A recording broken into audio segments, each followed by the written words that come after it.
Happy Monday, everyone. This is Rob, and I am back with another episode of Shut Up and Grind, where we help you navigate life's struggles and help to inspire you to get whatever success you want in your life. So this is episode number 298. We're going to be hitting 300 next week. So exciting stuff.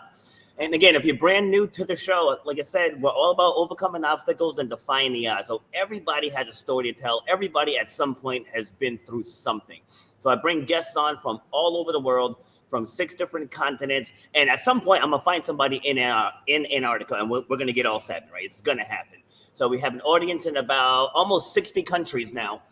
And again, just the stories that I uncover are just incredible. Like every episode I do, I learn something from the guest, and there's always somebody out there that needs to hear what you have to say in only the way that you can say it. So if that interests you, and if you're listening and you have a story to tell and you want to come on, shoot me an email, rob@robertbfoster.com, and we'll get you on the show. So today we're going to be talking about sports. We're going to talk about athletes, nutrition, recovery, health, wellness, and everything in between.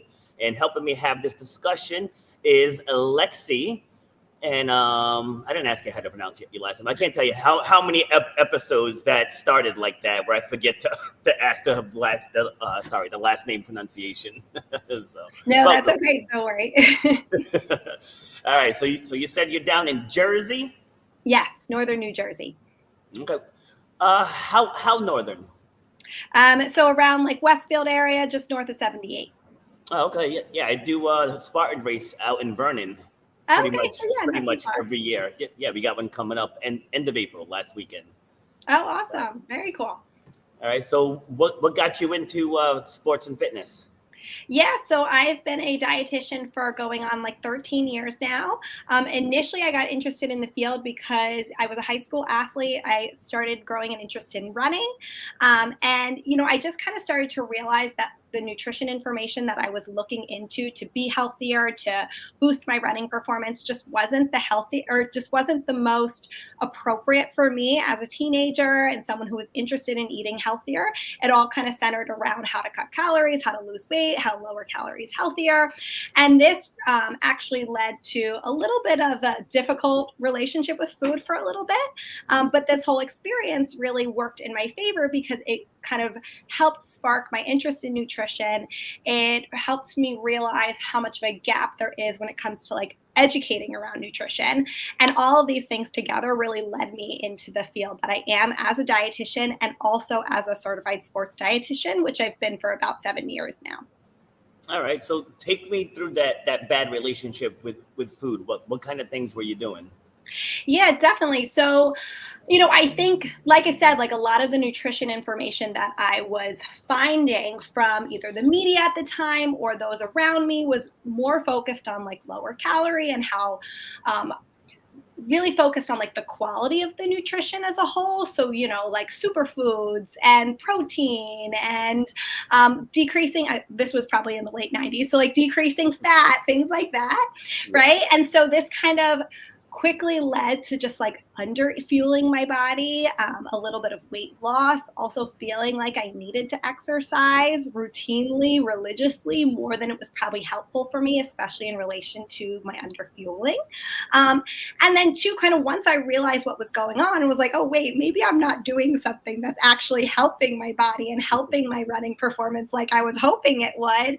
Then I think this is a common struggle for a lot of people who find themselves in this predicament.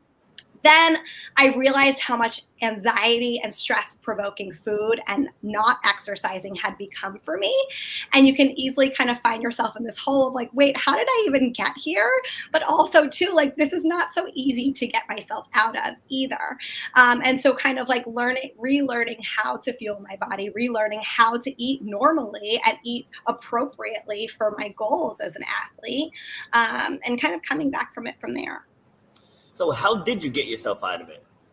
Yeah, that's a great question. I think honestly, like really educating myself about performance focused nutrition, like what sports nutrition is, because it's a very different field than like the general nutrition field that we hear a lot more about from the media and from those around us, which is very influenced by diet culture.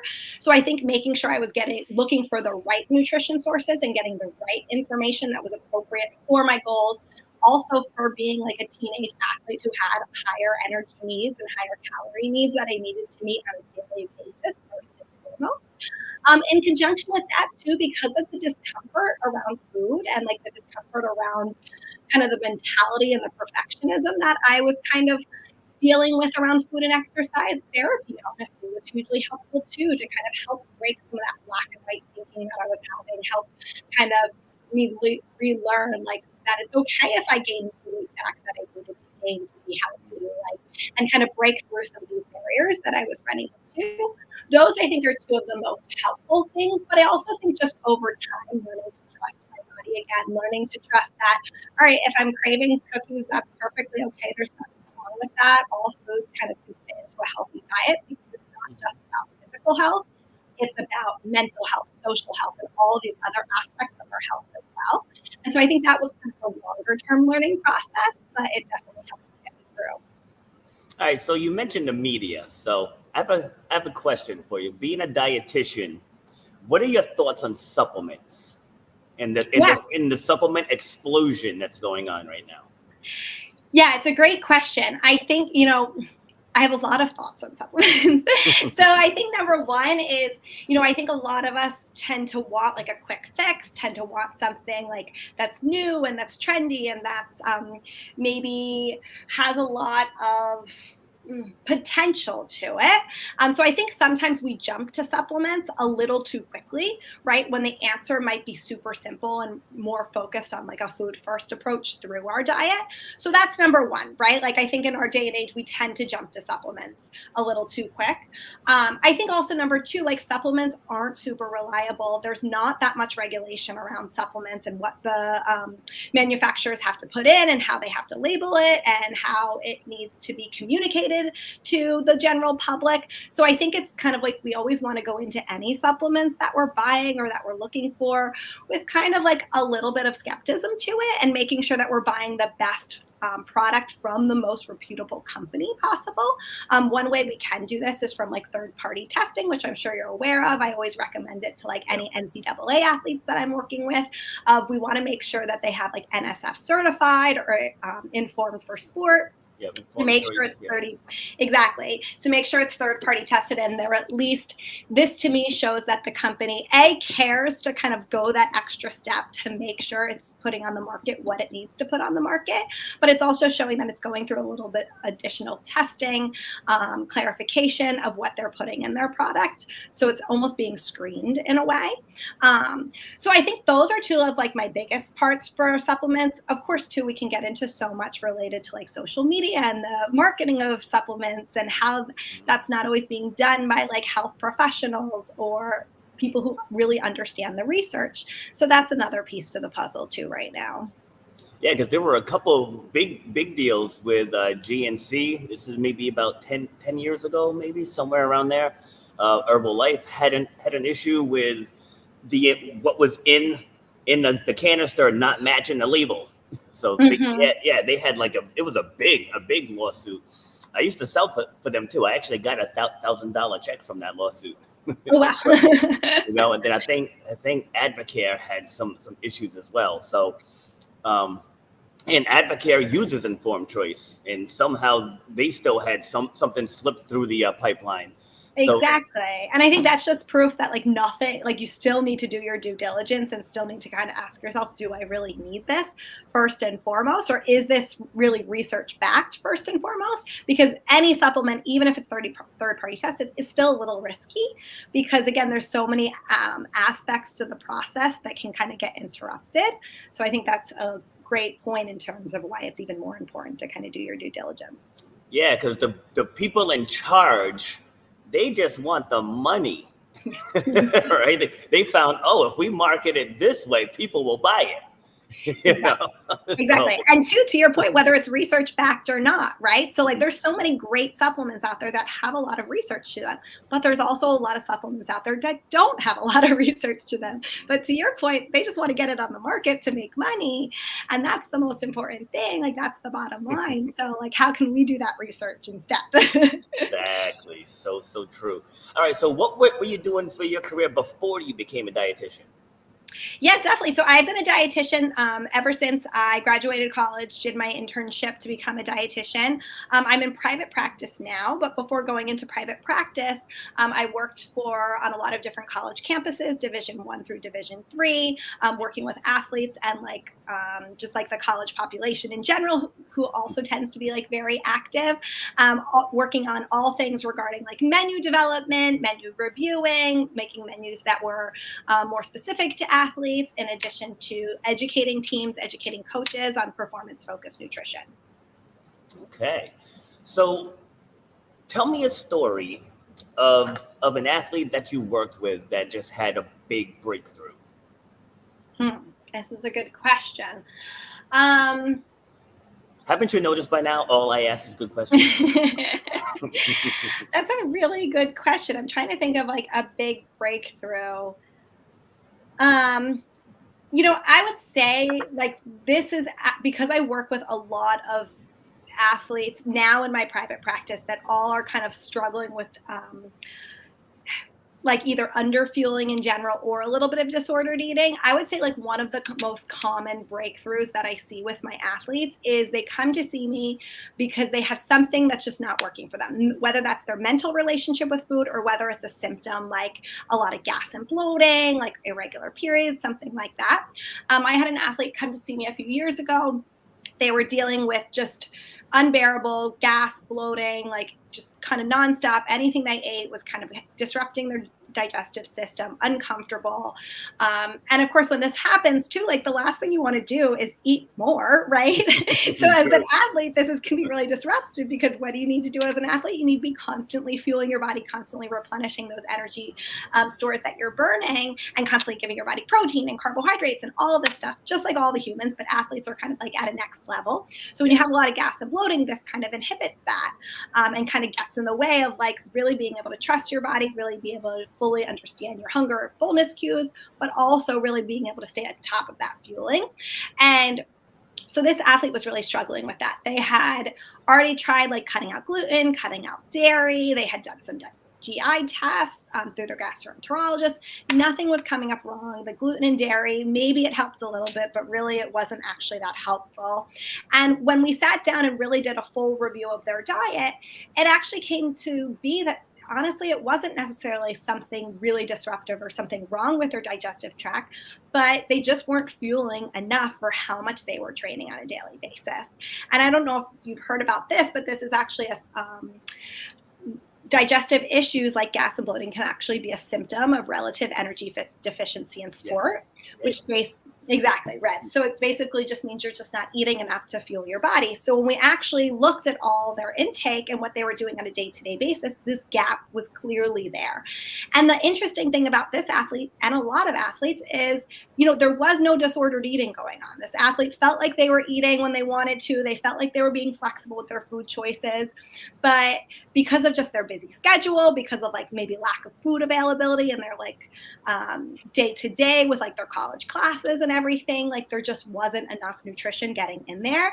And then that was complicated by the digestive issues. So I think this was a really like enlightening experience for the athlete.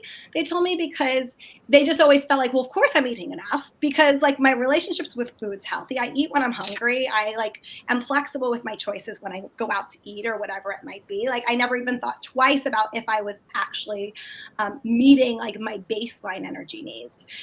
So I think this is like a very common breakthrough for some athletes because they tend to be very focused on, am I getting enough protein? Am I eating like enough veggies? But like not always focused on like the actual caloric consumption to compensate for your training. So I think this was a really big breakthrough for that athlete. That's awesome. Yeah, and I coach high school track, indoor and outdoor. Oh, awesome. And that's a huge thing with the high school kids is they definitely don't eat enough. So this week this week, this is only week 2 of outdoor. So last week, like I hammered them all fitness wise, just like, teaching them the squat, working on the core strength. Cause like those that didn't do indoor track, like you could see the difference between them and my indoor track kids, cause they had 3 months of me, really, really pushing them, and I like not knocking any of the prior coaches, but they didn't have a fitness background, whereas I have a fitness background. So just getting them to where their bodies are strong enough. But the nutrition piece with high school athletes is atrocious. Now I'm no dietitian on your level, but I know enough that you should not eat a bag of Doritos before you run the 3,000. Yeah. So like that's definitely not the best choice right before you run a race. Yes, so that's the stuff we're dealing with. But what would be your recommendation, just to either other coaches or parents of high school kids, to help them eat better and to teach them the difference between eating and fueling?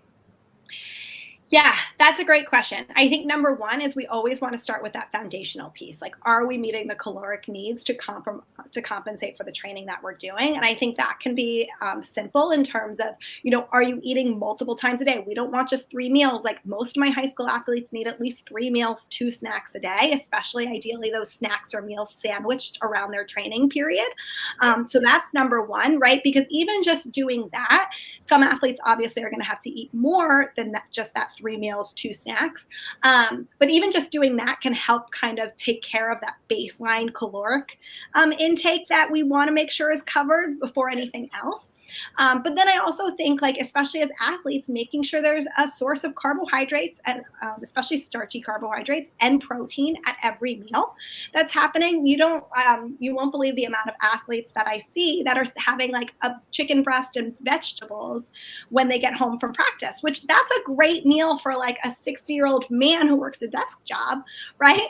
But a high school athlete who is like constantly training, like, needs those carbohydrates to replenish the energy stores they've burned.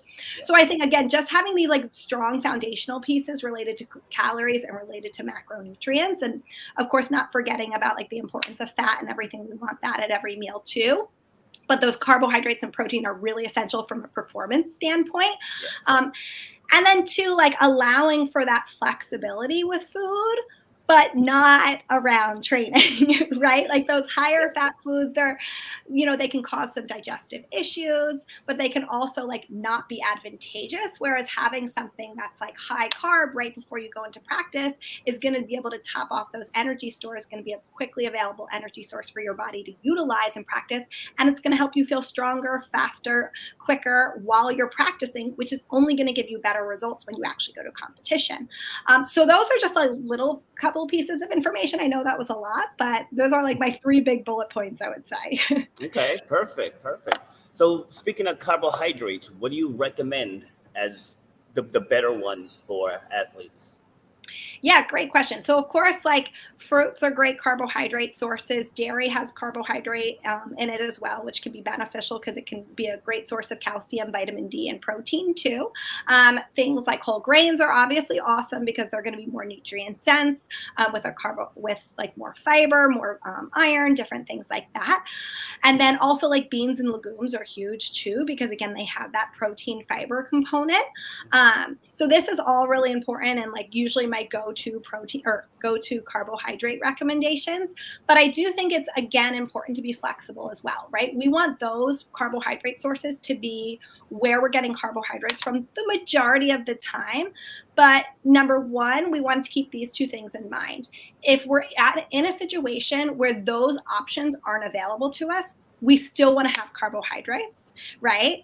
And that's important, right? If you're at a pasta restaurant, you're not going to be able to get quinoa. Okay, get the pasta. There's absolutely nothing wrong with that. It's actually going to be really advantageous to you. So kind of being flexible, allowing for those instances where you're in a social setting, like let's normalize socialized eating. That's not always super like 100% nutrient dense. That's okay if that's not the case. Yeah. And then number 2 is also keeping in mind that when we over focus on healthy options, again, very important piece, we want a high quality diet, but when we are only focusing on high quality sources of nutrition, it can actually make it harder for us to meet our caloric needs at the end of the day because it fills us up faster. So it can increase an athlete's risk for REDS. So we want to kind of keep those things in mind. The other important piece too is sometimes like refined carbohydrates can be helpful right before, during, or right after a training period because it's a little bit more easily digested. So if you're someone who's like, okay, I can't eat a bowl of quinoa right before going into practice, which I don't know if many people can, that might be a time where like a white bagel with a little bit of peanut butter is a great option because it's a little bit easier on your stomach, a little quicker to digest, and a little more quickly available to your body.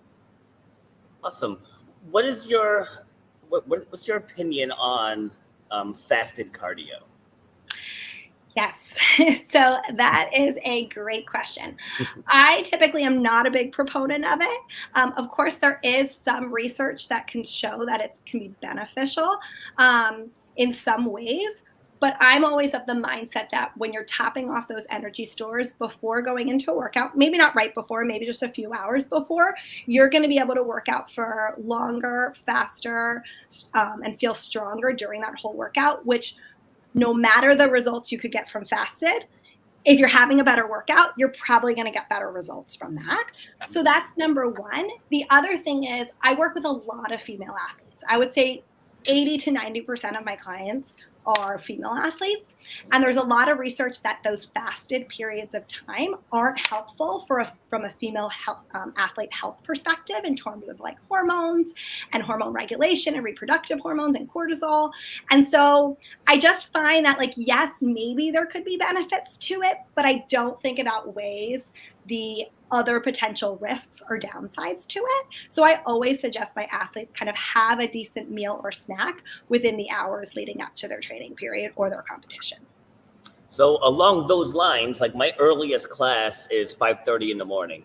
Yes. And I really don't think any of them eat beforehand. So in that instance, like, well, first, let me just double down on what you said, because I agree. I don't ever recommend it.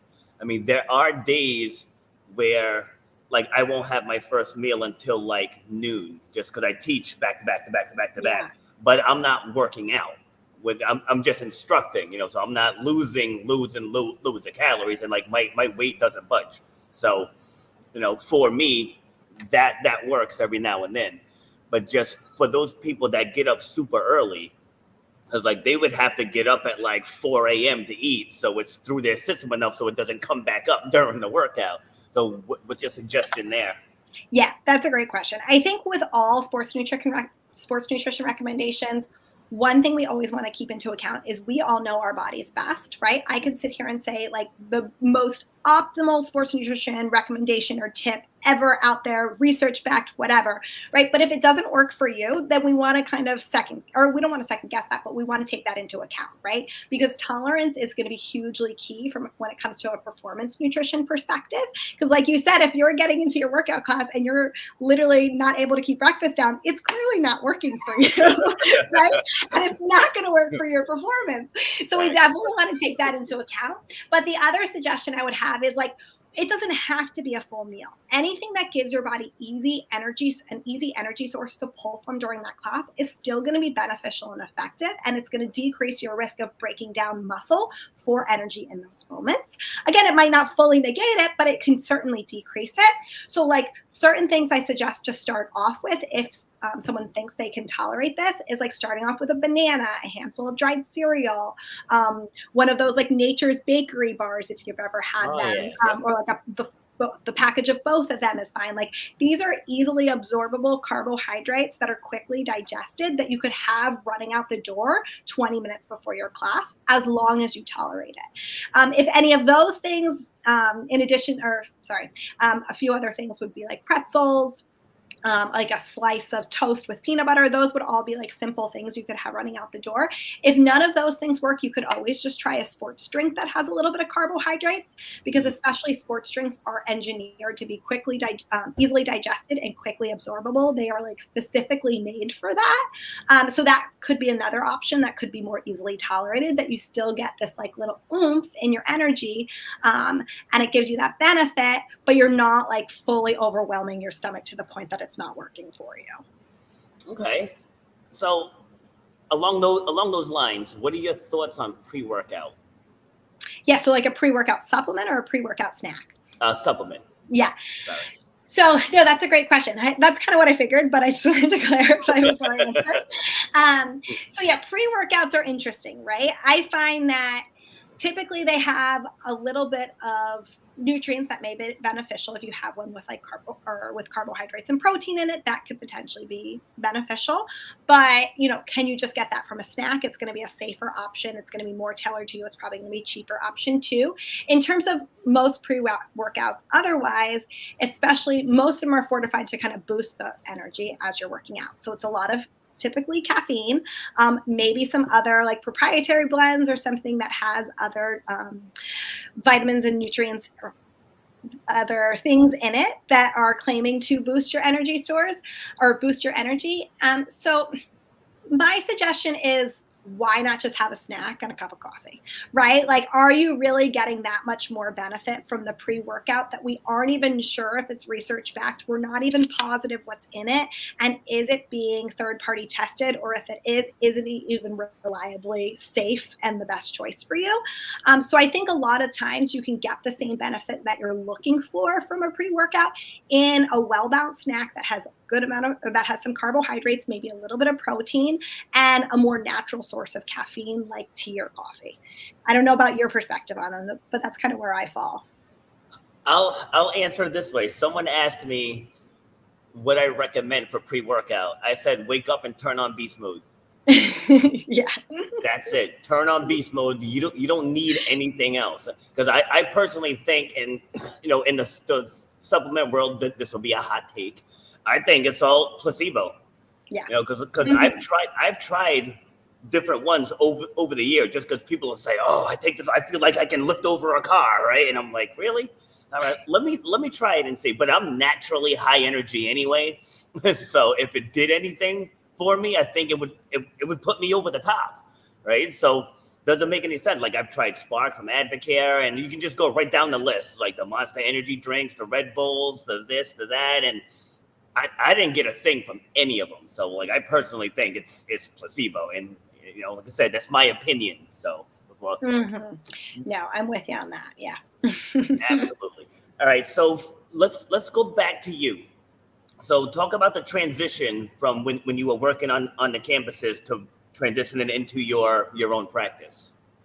Yeah, definitely. So I made the transition because, logistical life reasons, it just made more sense for like me and my family in terms of like the more, the grind that is college athletics that can sometimes be the case.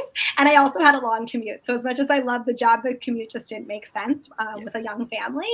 And so, so I decided to go into private practice. One of the areas that I loved learning about, working in, and also had that personal experience related to, was working with athletes who were kind of struggling with a little bit of disordered eating, maybe struggling with RED-S, and or they kind of felt like, I'm sick of like kind of these set food rules or these diets or these like trendy things where I feel like I can't really live my life easily while also working for my towards my performance goals, if that makes sense. Yes. So my goal in my private practice is to really just help athletes and active individuals think a little bit differently about food and nutrition, kind of learn to utilize performance nutrition within their day-to-day life and not feel like it has to be a replacement of their day-to-day life or their approach to eating, if that makes sense. Yes. So really helping them with sustainable eating habits that they don't feel like they have to rely on like their phone or macro tracking to be able to implement, while also kind of just being able to boost their performance and help themselves perform better, not just physically and like their workouts, but mentally in their day to day. And sometimes that also includes working on that relationship with food and making sure you feel mentally good around food and your body and exercise too. Okay, so the actual process though, of leaving that and then getting your business off the ground, what was that process like? Oh yeah, okay. So this is actually kind of interesting, right? Because me, like many people, this actually happened during COVID. I was planning on going down part-time to my job, again, just to be a little bit closer to home, more days throughout the week. So I actually had it set up at the time that I was going to switch to part-time in my collegiate role, and then do my private practice 2 days a week on top of that. So I could kind of slowly get it off the ground, right? Because as I'm sure you feel the same way, like running a private practice or seeing private clients, it doesn't just happen overnight. And I was fully aware of that, especially since I had 10 years in the field. I also didn't really want to feel that stress of like, oh my gosh, now I have to really hit the ground running. Like I wanted to kind of like slowly go into it. And then unfortunately, literally 2 weeks, I kid you not, 2 weeks before I was supposed to go part-time, COVID hit and everything shut down. And so obviously my role with the university was virtual for a period of time, but as with everybody, I was going through a lot of like personal stuff with managing childcare and work and everything. Yep. So that fall, it just kind of made more sense at that time to leave the job and go full-time in my private practice. I was lucky, but because I had that time period where my job was more virtual and I had that long commute that I didn't have to do anymore, it gave me a little bit more time to kind of help my private practice go in the direction I wanted to. So I was able to see like the boost in clientele and like get more client inquiries and bring on more clients, and also work on more of like, all right, what's my pricing going to look like? How, like, what is going to be my bread and butter? Like all these really important aspects to running a private practice as a dietitian. So I got to that fall, and it was just kind of like this made more sense from a personal standpoint and from a professional standpoint at that point for me. And I was lucky because even though I had wanted a smooth transition and that smooth transition didn't go the way I wanted it to, I still felt like it was a pretty smooth transition. So I was very lucky. But of course, too, with like business and with private practice, there's always bumps in the road, even like when you anticipate them to be. Sometimes it isn't a bump. And then when you don't anticipate it to be, sometimes it is a bump.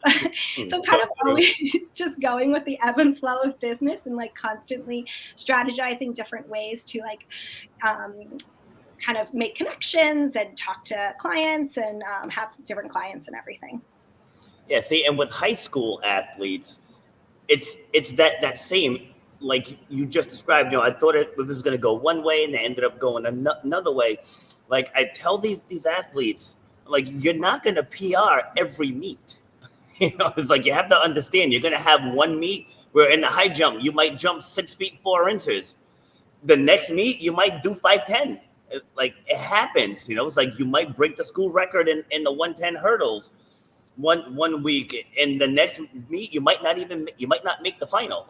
But you got to keep your eye on the prize, and you have to understand what it is you're working towards, because success, as they say, it's cliche, it's never in a straight line. Mm-hmm. Never. It's always squiggly. So I tell them, like, my job as your coach is to make sure you're peaking at the right time. Mm-hmm. Right? It's like you don't have to peak. This is week 2. It's like you don't have to peak this week. We want you peaking by the time the divisionals, the class, and the states in New England get here. Like that's when you want to be flying high at your best. So from your perspective on the nutrition end, how do you adjust I know everyone's different, but just on average, like how do you adjust the nutritional needs so people are peaking at the end of the season? Yeah, that's a great point. So I think a few things. I think number one is like, especially when I'm working with a really high level athlete who's really focused on their goals, maybe they're a high school athlete who definitely wants to compete Division I in college. Like maybe those are the times where throughout the kind of like, I don't want to say training season because I mean a little bit bigger picture than that, but throughout kind of the timeline leading up to the season and throughout the season, like maybe as that season goes on or as that season gets closer, maybe we're being a little bit more strategic, a little bit more on top of our nutrition, right? I talk a lot about flexibility and the importance of flexibility in our nutrition, but there's a season, and sometimes there's a season where if you're a high level athlete, we need to be a little bit more on the ball, right? Maybe that flexibility is a smaller piece to the pie, and really being on top of our nutrition in terms of like our protein dosing, in terms of our recovery, in terms of like, are we getting enough fruits and vegetables in to really get those antioxidants that are going to combat the training stress that we're putting on our body. Like there's periods of that training and that season where we might need to be a little bit more on top of our nutrition. So I think that's one. Number two is, I hate to be a broken record about this topic, but I think it's just so common for a lot of athletes. And I think this is going to be more collegiate athletes sometimes because of how intense the training seasons are and like how much travel and things like that can really complicate nutrition. But I do find a lot of athletes, they kind of hit the ground running at the beginning of the season when it comes to their nutrition. But then we can kind of like easily lose pace and not be on top of it. So we actually become higher risk for that relative energy deficiency in sport as the season goes on, if that makes sense, especially as like our schedule gets busier. So really always keeping our eye on the ball, always making sure we're staying on top of our nutrition when it comes to eating that meal frequency that's going to work to us, doing a pre-workout snack, doing a post-workout snack, especially if a meal is not going to be within 45 minutes of when our practice ends. So especially staying on top of that, like during or pre, post, during practice snack that we might need to do to kind of stay on the ball. I think those two pieces to the puzzle, that flexibility piece that we can turn down, turn up, depending on where we are, and that really kind of keeping our eye on the bigger picture, keeping our eye on the ball of what our body needs to be able to continue doing this training on a day-to-day basis. I think those two things, especially as the season continues, is something really important to keep in mind. Okay, so using, again, my track team as an example. So for indoor season, like the 4x200 is one of the first events. The 4x400 is the very last event. So for someone whose only events are those two, what do you recommend for the 3-hour gap after they run the 4x2? Yes, that's definitely a challenge. And I was a track athlete in high school, so I definitely understand that challenge. So again, like going into, or I guess to just answer your question in terms of what do you recommend in between, first rule of thumb is what do you tolerate, right? What is going to be something that's going to work for you that you have enough of a timeline for to kind of digest, kind of get in and digest and feel comfortable with when you're going into that. I forget what you said was the second one, but the 400 or the 200? Yeah, 4x2, 4x4. Okay. So that's number one. I think a couple of examples that could work for people is you're going to mainly overall want to aim for something that's majority carbohydrates, a little bit of protein, because you want something that's going to keep you satisfied in addition to protecting your muscles during this time. So some examples that come immediately to mind is like a Cliff Bar is great because it has mostly carbohydrates with a decent dose of protein that can be tolerated right before going into another race. So that could be an option. A peanut butter and jelly sandwich, either a half or a full. Again, these are things you're going to probably want to have a little bit closer to after you finish that first race, so you have the optimal period of time to digest and tolerate before going into that second race. Those are two examples only because they have majority carbohydrates with a little bit of protein in them. Obviously, if you tend to be a little bit more sensitive in terms of your stomach, then I would just simply recommend sticking with like a fully carbohydrate option, whether it's a bag of pretzels, whether it's like some gummy chews. And these you might be able to do a little bit closer to that second race because you don't take as much energy or take as much time to digest them. And they're going to be a more quickly available energy source that you can probably rely on before going into that race. Obviously, pieces of fruit like bananas, apples, those are great options too that you could always pair with a Cliff Bar or a peanut butter and jelly if you can have a little bit bigger of a portion, or you could just rely on that in itself as an option to get you to that time. Some granola bars can be good for this. I'm trying to think of some other. I mentioned those Nature's Bakery bars before. They can be great. I like those because they tend to be like a whole grain option, but they have a little bit of simple sugars inside as well, which is more quickly available. So it's a nice combination, even though it doesn't have the protein. So those are some ideas that come off right at the top of my head. Obviously, hydration is something that you want to stay on top of too, making sure you're having like at least 6 to 8 ounces before, like 20, 30 minutes before going into that second race and before that first race, and then hydrating as needed in between. All right. Good stuff. All right. Quick little.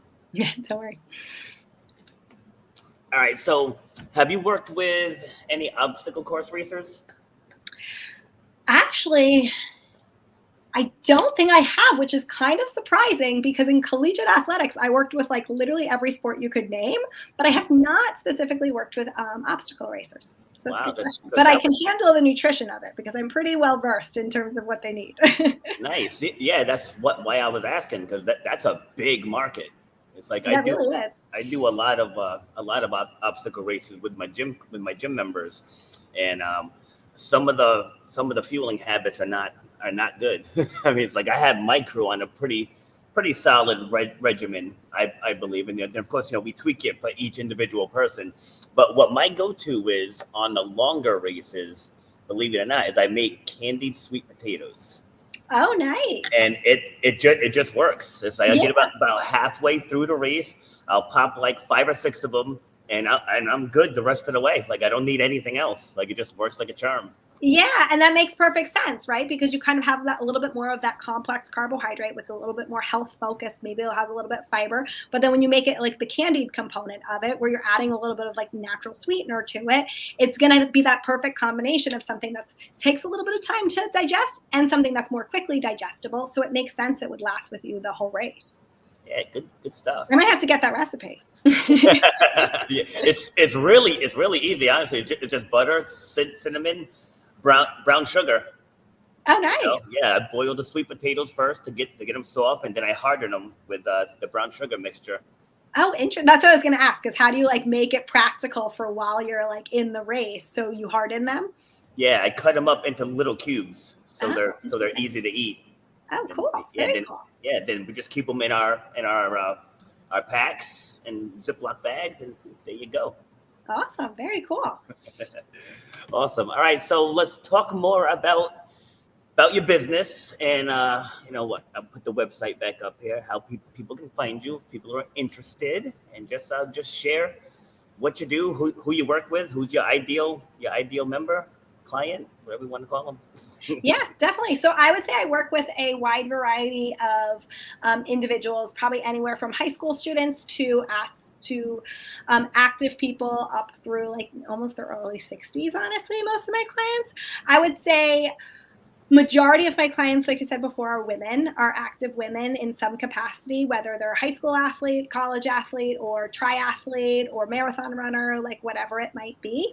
But again, I do work with males too, right? So it just doesn't, it's just not really where I kind of like specialize, but I do see a lot of active male clients that are either college athletes or also same thing, like triathletes, marathon runners, different things like that.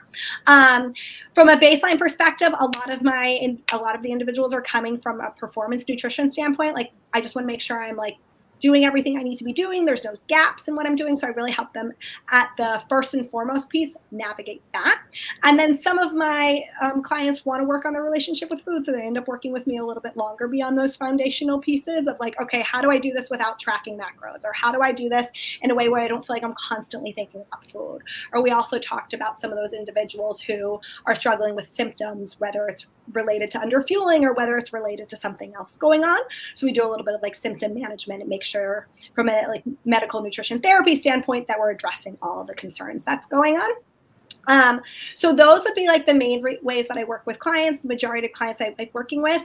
I've tried to specialize beyond that, but honestly, I just like the variety. I think it's probably because of like my years in the field of always having like a variety of different hats that I wore in any position. I just really like getting working with a client who's a high school high level tennis player and then seeing a male athlete who's ran 5 marathons and they're on their 6th one and just really I like that variety. So as much as I have a little bit of my specialization within there, I still love the variety. And yeah, so we actually just transitioned to taking some insurance, which is super exciting. Awesome. Obviously with performance nutrition, it usually falls a little bit under preventative care, so not all insurance covers it, but it's nice when we can get a few sessions covered just based off of your insurance. So that's always a huge plus as well. Okay. So, yeah. Which insurances do you take so far? So I take Aetna and Blue Cross Blue Shield. Aetna, Blue Cross Blue Shield. Yeah, so it's a nice little bump. I probably honestly will just stick with taking those, because I like a mixture of having insurance and making it a little bit more accessible, but it doesn't always necessarily make sense from a sports performance standpoint to like fully take insurance. So I'll probably stick with that. But that's like a nice little bonus that I'm excited to be able to do to make it a little bit more accessible to people. Well, yeah, because to take insurance means you have to deal with insurance companies. Exactly. Yes. Which, as much as it's like taking insurance is beneficial in some ways, there's also definitely a downside, which is that. Yeah, and I think isn't it like a 90-day lag before you get paid, something like that? Sometimes it really depends, and again, that's one of the other downsides is like you never really know what you're getting until you're in it. But with some insurance, like I took insurance previously when I saw clients part-time before going full-time in my private practice, just to make it easier on myself to market myself, and so I'm a little bit familiar with the process from that. But like sometimes it will take 90 days, sometimes they turn around and it's 2 weeks, so it's kind of crazy, just the variability with it. So it definitely makes it interesting, to say the least. Interesting. All right. Give us some final words.